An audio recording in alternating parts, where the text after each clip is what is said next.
Hi, I'm Baldur Brönnimann, and this is the Conducting Coaching Podcast, where we talk about conducting from the inside. This week we talk about a subject that was suggested by Carlos Rafael, who's a young conductor at the University of Panama, and he asked me about repertoire for youth and student orchestras. How do you find good repertoire, and what could I suggest? I think this is a really interesting subject to talk about, because repertoire choice is super important in the teaching context, maybe even more important than in professional context, because the repertoire or the works you play, they sort of limit what you can achieve with an orchestra, what you can teach them. If you play something that is too hard or that is just not good music, you can be the best conductor in the world, but you just won't achieve much with your group. So the repertoire choice and what you put on their stands is very, very important. Now, of course, when you choose a repertoire to play for youth and student orchestras, there's certain things to consider, like, for example, the age of the players, their experience, the size of the orchestra, the kind of instruments you have available, and so on. But I think there are certain basic principles that you can apply to all youth and student orchestra repertoire. So first of all, we go through these fundamental principles, and then we go chronologically through the repertoire, and I'll just point out some of the works that I think are particularly useful, or talk about the advantages and disadvantages of certain repertoire for different types of youth or student orchestras. Now, one of the very first things that you have to look at when you choose repertoire is, what can people learn from this? For youth and student orchestras, very often it's not the most important thing how a concert sounds in the end, but it's important how the journey was. Because from the start to the concert, that whole process, that's where people really learn something, and you must give them repertoire that allows you to have that learning curve, to do that journey in a successful way. So for example, if you choose a piece that is just very difficult for the first violins and everybody else just plays sustained notes, that's maybe not an ideal thing. But that's what I mean with the learning aspect. Think what you can really achieve with a piece you program. Now, achieving something doesn't really mean just something technical, it's also musical. Sometimes when we talk about youth and student orchestras, we talk a lot about instruction, what sort of technical elements you can learn. But there are musical experiences to be had. So one of the most fundamental, or maybe the most fundamental aspect, is that what you choose gives people a really strong musical experience. You have to choose good music.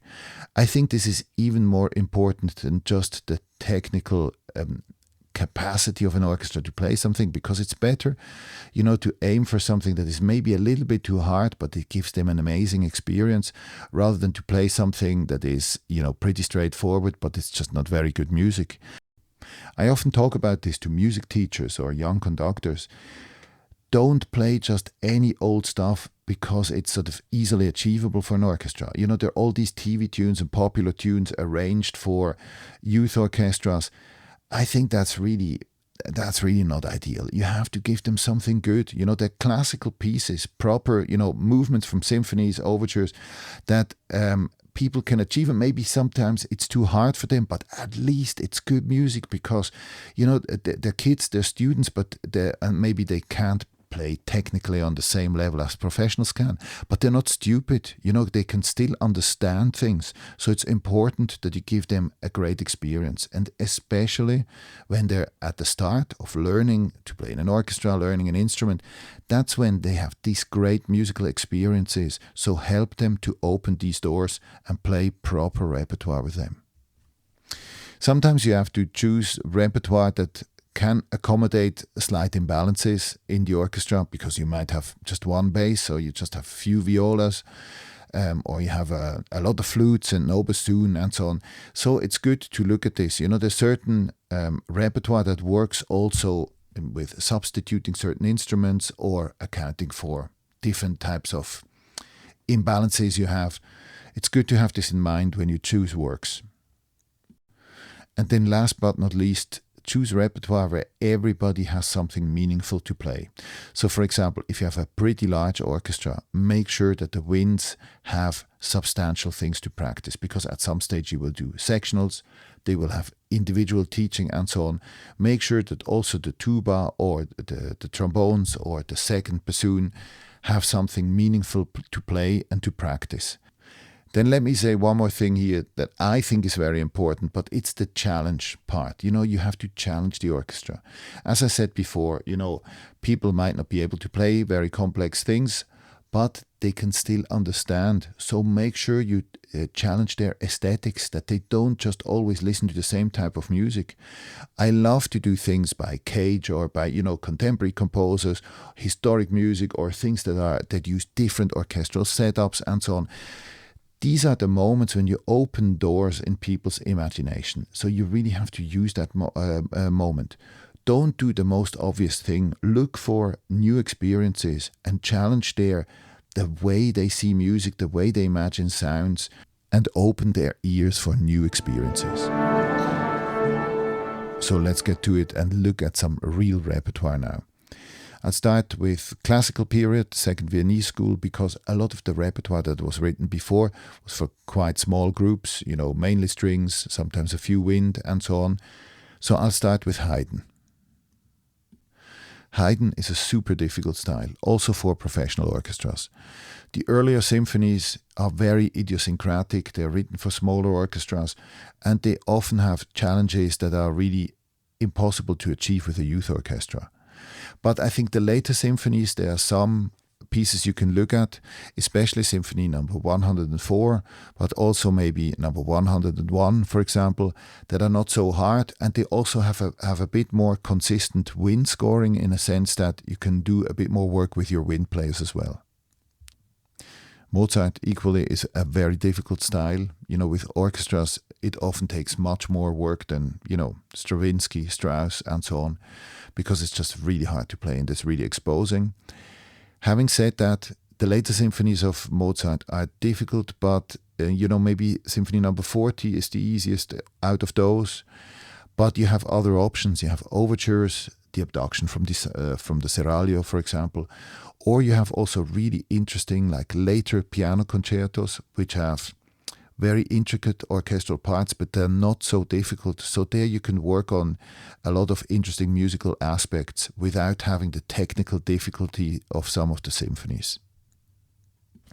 I have to say, to the classical repertoire, you don't have to do necessarily complete symphonies. You can choose certain movements, and nearly all of the Haydn and Mozart symphonies have some sort of movements that are a little bit easier.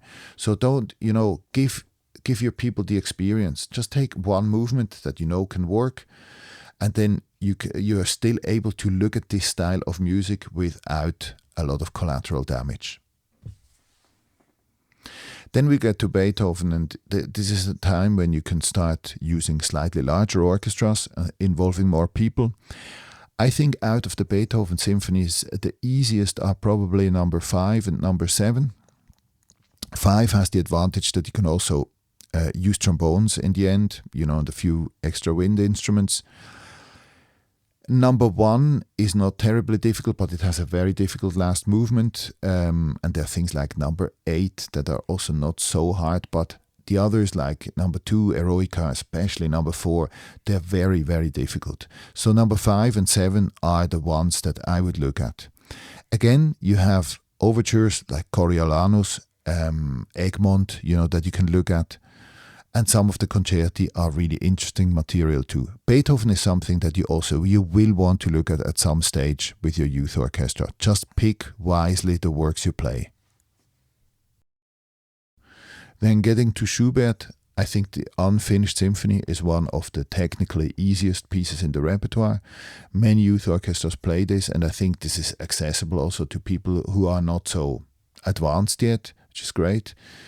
And then there's the overture in the Italian style. Sometimes Symphony number 5 gets played, but this is harder. But for example, the Rosamunde music is also totally accessible to youth orchestras.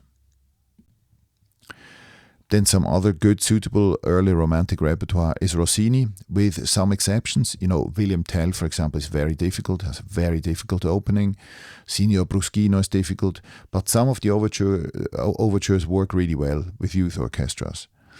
Then Mendelssohn, I would say, out of the symphonies, number 2 and number 5 are the easiest. And then definitely some of the overtures, like Hebrides, which is pretty straightforward. And it's also good teaching material because there are lots of things you can practice with this piece. Then Berlioz. Berlioz is often very, very difficult. He was an experimentator. His music is very eccentric. He tries to push the boundaries for instruments, and this style often requires an extreme instrumental virtuosity.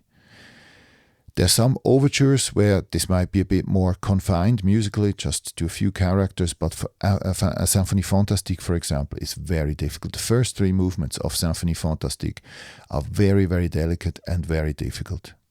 The last 2 are the only ones that need the whole orchestra, and you can try those. They are easier, and they maybe give people a taste of this style of what Berlioz really is.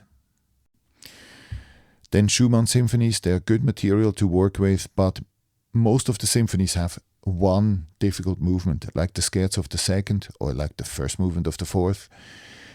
So that's maybe a case of picking out some movements that you can work on with an orchestra, even if they're a bit more basic in what they can do technically. Then Brahms, I think the easier Brahms symphonies are 1 and 2. 3 is very hard, and 4th up to a certain extent as well. But there are the overtures by Brahms, the academic festival overture and the tragic overture, which can totally be attempted by kids or student orchestras. Now, when we talk about people like Beethoven and Brahms, technical difficulty is just one aspect. One just can't imagine having played in a youth orchestra for years and never having played a Beethoven or Brahms, because that's what you need to have contact with when you're learning to play in an orchestra.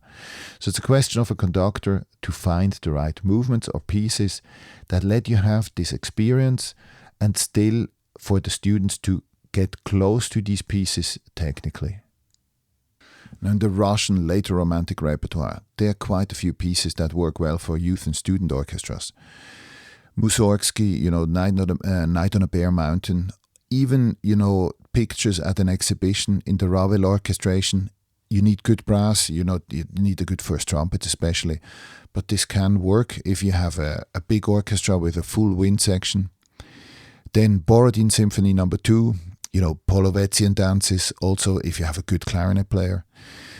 And then Tchaikovsky, I think, symphonies number 4 and 5 are not so hard. 4 has a very difficult first movement, but there are also some shorter pieces that are totally possible. And then there's Rachmaninoff. Rachmaninoff is much more virtuosic. Some youth orchestras play Rachmaninoff, but, Symphony number 2, for example, is enormous.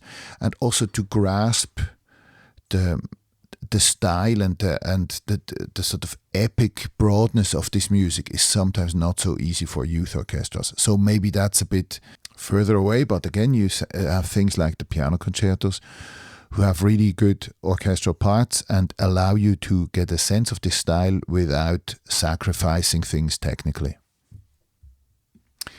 Then in Dvorak, Symphony No. 7 is very difficult, and I wouldn't do that with a youth orchestra. But what can be done is Symphony No. 8 and Symphony No. 9 up to a certain extent. In Symphony No. 9 you still need good soloists, but 8 is totally possible. And also look at Symphonies No. 4, 5 and 6. 6 has a difficult fugato, but still, there's really interesting music there which allows you to get a taste of Dvorak. Next week we are going on with this list, moving into the 20th century and then to some really adventurous stuff. Please send me your questions, as always, about your own work with youth and student orchestras, and I'll try to answer those. And I'll also try to give you some suggestions of works that you maybe never heard of, that you could do with kids and students. So have a good week and speak to you soon. Thanks for listening. To send us your comments or suggestions, please write us a message on Instagram. And don't forget to subscribe to our newsletter to stay up to date with all the conducting coaching news and events.